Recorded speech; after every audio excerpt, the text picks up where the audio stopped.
It's the lunch break.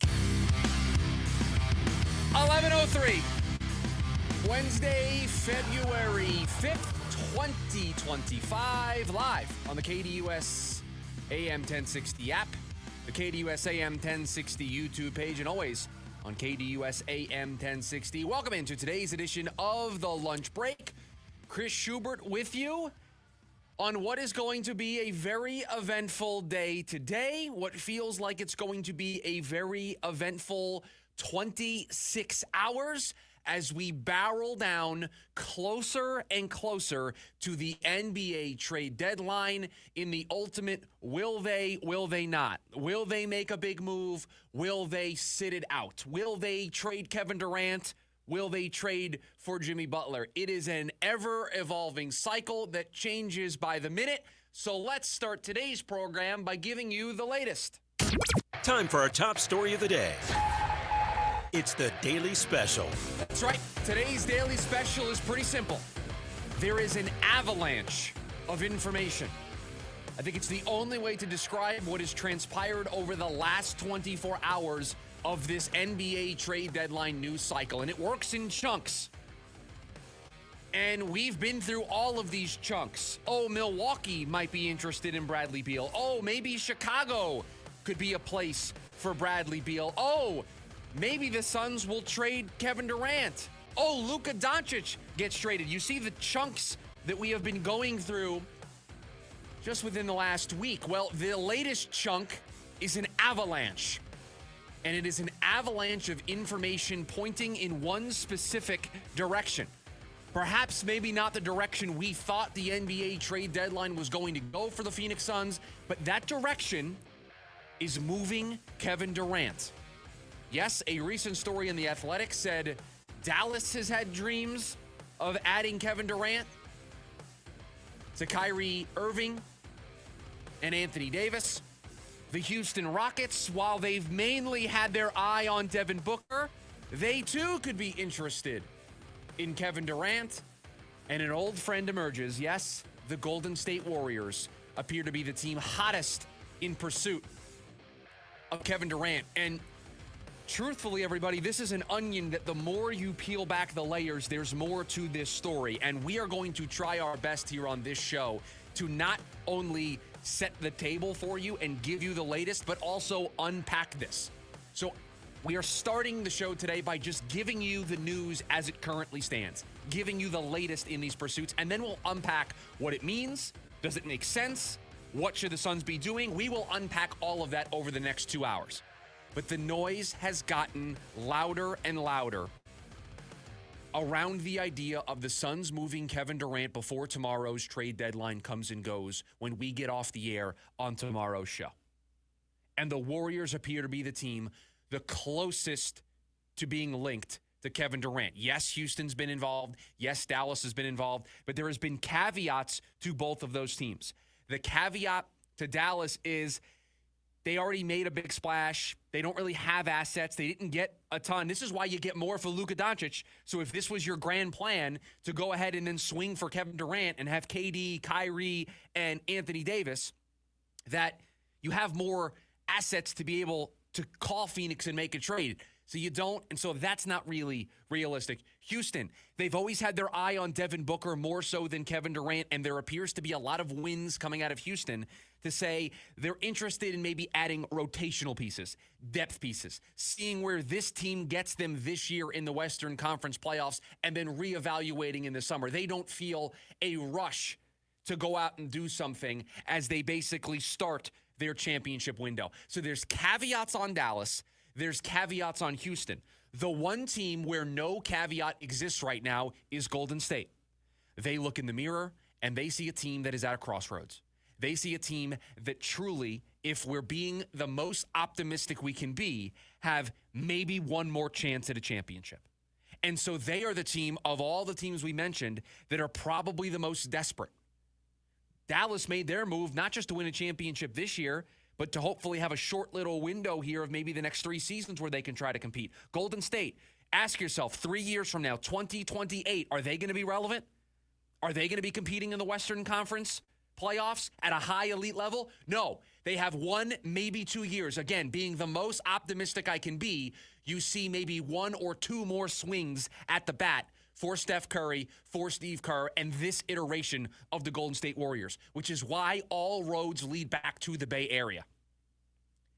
And what is so stark to me right now today is this noise is the loudest it's ever been. I can throw stories in your face from a couple of months ago from The Ringer saying, oh, the Suns should trade Kevin Durant. And I can point you to segments that we did when things were rocky in December and the beginning of January of, hey, what path should this team go on?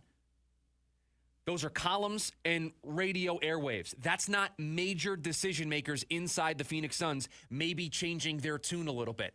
And truthfully, the noise being so loud tells me that they are listening more than they maybe were 2 weeks ago. Can you blame them? Have you watched the way the team has played lately? You see the team's record. You see where they sit in the Western Conference. You would be committing one of our favorite phrases, get out your lunch break bingo card, organizational malpractice to not answer the phone if teams call, if Houston calls. Remember, Houston has all your draft picks. Remember that from NBA draft night last year when they made that trade with Brooklyn and got all your picks? I don't want to do my best Brian Windhorst impersonation, but why would they do that? You know what they were setting up for. We thought it was for Kevin Durant. It might have been for Devin Booker. So this is not new. We've done this before with Houston. Dallas, once you go aggressive, there's a reason to go a full Matt Ishbia, go all the way in. And for Golden State, it's for one last swing at the bat. But the noise keeps growing louder and louder. And you know what I don't hear? I don't hear it being dismissed. I hear landing spots being dismissed because Houston doesn't really want to push in for Kevin Durant. They would rather push in for Devin Booker if that situation popped up. They're more in a position right now to see this through. Dallas, they've already made their big move. I see reasons on there. I don't see the Phoenix Suns coming out and shutting this down. Do you remember early in the season, the 8-1 start, Matt Ishbia sitting down with Shams Charania? How clear as day he said, we are not moving Kevin Durant. We expect him to sign a long-term contract extension. And you've got people in town and you've got national reporters saying the obvious. Yes, they are listening. Yes, the Warriors are calling. Yes, the Suns aren't shutting this down. Yes, this has taken a life of its own in the last 24 hours. This has grown from the Suns are fielding phone calls to Sam Amick of The Athletic at one point last night thought the deal was going to happen. That's how far down the road he thought this was. So the noise just keeps getting louder and louder. Where there's smoke, there is fire. And there just appears to be a lot of smoke building around the idea of the Suns moving on from Kevin Durant. But it points me back to one specific question we have asked over and over again because we truthfully don't have the answer at this point. Are we sure the Suns are ready to make the pivot? Are they ready to admit that this experiment was a failure? Not that KD is a bust, not that Devin Booker is a bust, not that Bradley Beal is a bust, that putting these pieces together, giving them two head coaches, giving them two sets of role players, changing pieces in and out on a regular basis, it just hasn't worked. And so in order for us to start the new chapter of Phoenix Suns basketball, we have to let go of the old chapter of Phoenix Suns basketball. And we all know it can't be Bradley Beal. That's not happening. Devin Booker also isn't going anywhere. Brian Windhorst said something, I believe it was this morning, on either SportsCenter or Get Up, one of the ESPN shows. The only thing he wanted to guarantee for tomorrow, that when the trade deadline comes and goes, Steph Curry's on the Golden State Warriors, Devin Booker is on the Phoenix Suns. That's it. Everything else is up in the air right now.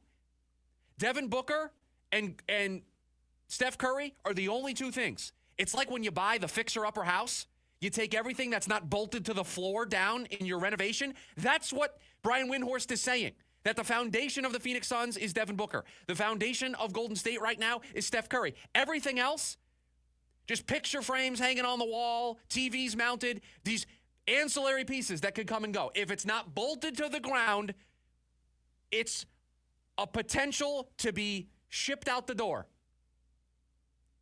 Now, if the Suns are truly entertaining this, There is a warning I want them to heed, and it's a warning I want all of you that listen to this program to heed. You are not going to get everything back that you gave up for Kevin Durant 2 Februaries ago. You are not getting back 4 first-round picks in Mikal Bridges. You gave up a lot to get Kevin Durant.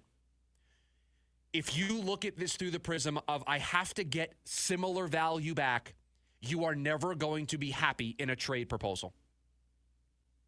If the Suns truly are entertaining the idea of Kevin Durant, they need to take the deal that best plot a course for the next iteration of the Phoenix Suns. And maybe it's only 2 draft picks. And maybe it's a player that we would say is a lesser caliber of Mikal Bridges. But if that trade starts the process of a fast, I won't call it a full rebuild, but a retool on the fly.